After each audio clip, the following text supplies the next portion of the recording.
Hello, welcome to Nupa's kitchen. તમે માર્કેટમાં basket કટોરી ચાટ તો ખાધી જ હશે ને? તો એવી જ સેમ માર્કેટ સ્ટાઇલ આપણે આજે ઘરે બનાવશું હોલી માટે, હોલી સ્પેશિયલ. એકદમ ઇઝી અને ઝડપથી બની જતી રેસીપી છે. તો ફટાફટ બનાવવાનું શરૂ કરીએ. એ પહેલાં જો તમે મારી ચેનલ સબસ્ક્રાઈબ ન કરી હોય તો જલ્દીથી કરી દેજો અને બેલ આઇકન પ્રેસ કરી દેજો, જેથી મારી દરેક રેસિપીઝનું નોટિફિકેશન મળતું રહે.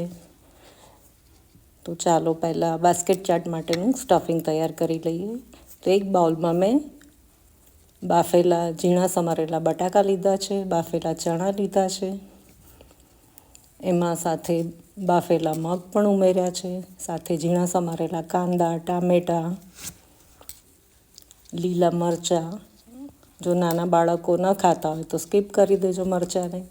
ફ્રેશ સમારેલી લીલી કોથમીર, સરસ તાજા દાડમના દાણા, મીઠું, સંચળ, કાળા મરીનો પાવડર અને થોડો લીંબુનો રસ નીચવી અને બધું સરખું મિક્સ કરી અને બાજુ પર મૂકી દઈશું. હવે આપણે બાસ્કેટ, કટોરી કે ટોકરી માટે લોટ બાંધી લઈશું.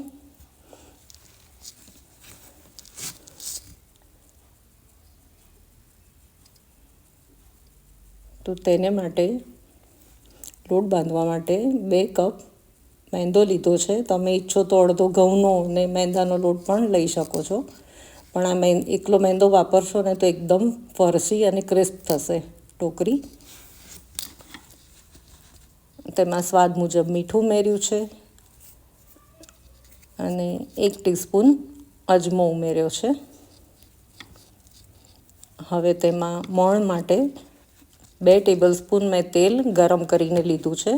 ગરમ તેલ નાખવાથી આ પૂરી એકદમ ફરસી અને કડક થશે, પોચી નહીં પડી જાય. અને આપણે આ ટોકરી એકદમ ક્રિસ્પ અને કડક બનાવવાની છે. તો આ રીતે ગરમ તેલનો જ ઉપયોગ કરીશું.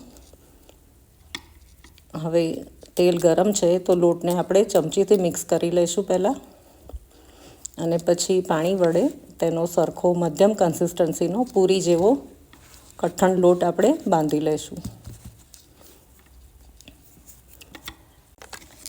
મારી વિડીયો જોનાર 25 વર્ષથી ઉપરની એજ ગ્રુપના હોય તે યસ લખીને કમેન્ટમાં લખે, અને 40 વર્ષની એજ ગ્રુપના હોય તે નો લખીને મોકલે.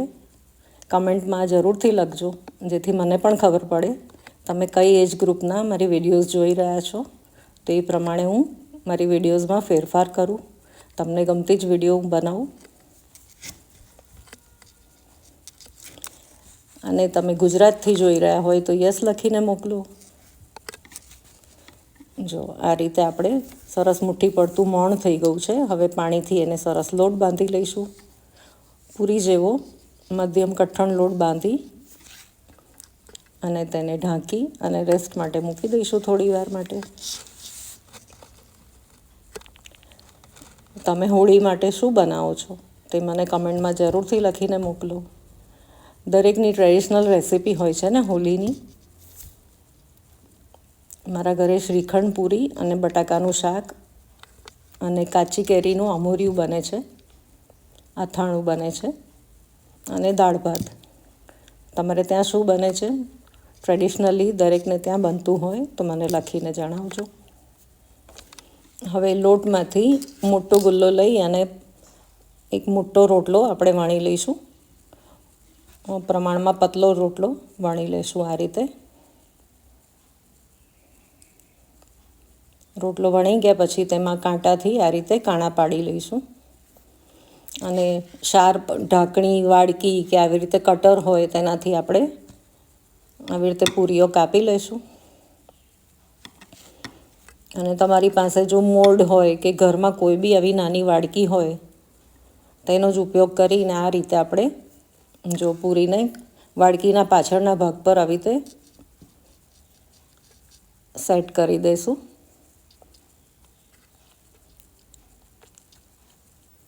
અને પૂરીને આ રીતે એડજસ્ટ કરી લઈશું વાડકી પ્રમાણે. ફરી પાછા ફોર્કથી આપણે કાણા પાડી લઈશું, જેથી પૂરી ફૂલે નહીં.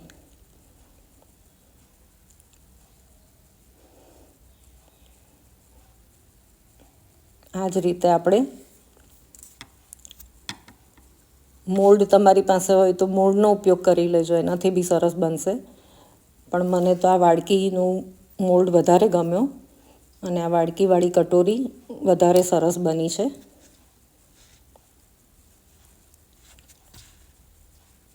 કોઈ ફેન્સી મોલ્ડ કે કશું લાવવાની જરૂર નહીં, આપણા ઘરમાં વાસણો હોય જ તેનો જ ઉપયોગ કરીને આ રીતે સરસ બાસ્કેટ બની જાય છે.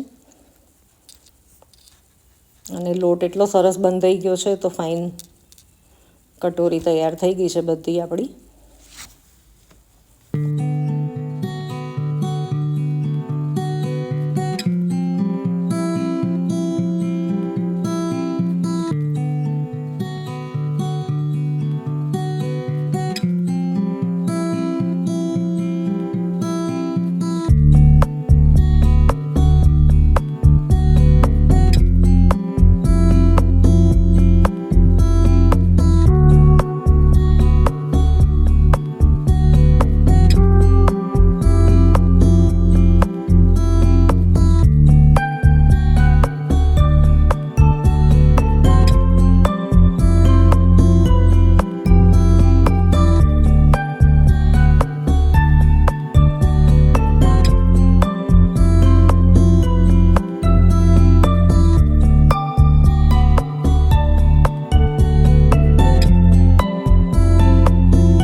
લગભગ બધી જ તૈયાર થઈ ગઈ છે. આ રીતે ડીશમાં બધી ભરી લીધી છે મેં તૈયાર કરીને. તો હવે એક પેનમાં મીડિયમ ટુ હાઈ ફ્લેમ મેં પેનમાં તેલ ગરમ થવા મૂકી દીધું છે. તો આપણે એક પછી એક વાડકી સાથે જ તળી લઈશું બાસ્કેટને કે કટોરીને. અને આપણે એકદમ લો ટુ હાઈ મીડિયમ ફ્લેમ પર જ તળીશું, જેથી પૂરી કટોરી એકદમ કડક થાય. આકરા તાપે નથી તળવાની, નહીંતર એકદમ લાલ થઈ જશે અને પોચી પડી જશે. એટલે મીડિયમ ફ્લેમે તળીશું તો સરસ ફરસી અને ક્રિસ્પી થશે. જો થોડી પૂરી કડક થાય એટલે વાડકી આપોઆપ જ આમ તો નીકળી રહેશે. ન નીકળે તો આ રીતે એક પછી એક આસ્તે રહીને બધી વાડકીઓ આપણે કાઢી લઈશું. અને આ રીતે અલટાઈ પલટાઈને ઊંધી ચત્તી કરીને બધી કટોરીઓને આપણે સરસ ગોલ્ડન બ્રાઉન થાય ત્યાં સુધી આપણે તળી લઈશું. જો સરસ બધી તળાઈ ગઈ છે.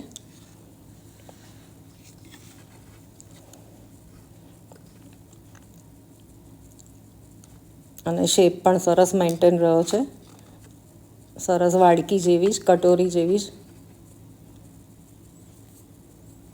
ખૂબ સરસ તૈયાર થઈ છે તળાઈને. આપણે તેને સાચવીને કાઢી લઈશું, આવી રીતે ચાળણીમાં કાઢી લઈશું, જેથી તેલ બધું નીતરી જાય.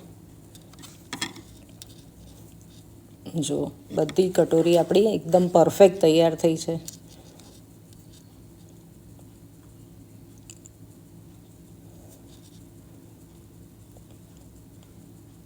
અને સરસ ક્રિસ્પી અને ફરસી એકદમ સરસ તૈયાર થઈ ગઈ છે.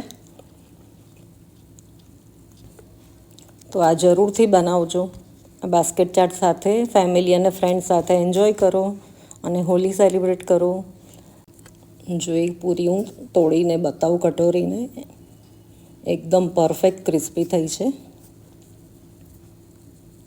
તો પેલું આપણે ફિલિંગ તૈયાર કર્યું એને આ રીતે કટોરીમાં ભરી અને ચાટ બનાવી, દહીં, ચટણી, આંબલીની ચટણી, દાડમ, સેવ, કાંદા, ટામેટાં, જે બી તમને ટોપિંગ ગમે એવી ફિલ કરી ભરી અને સર્વ કરો.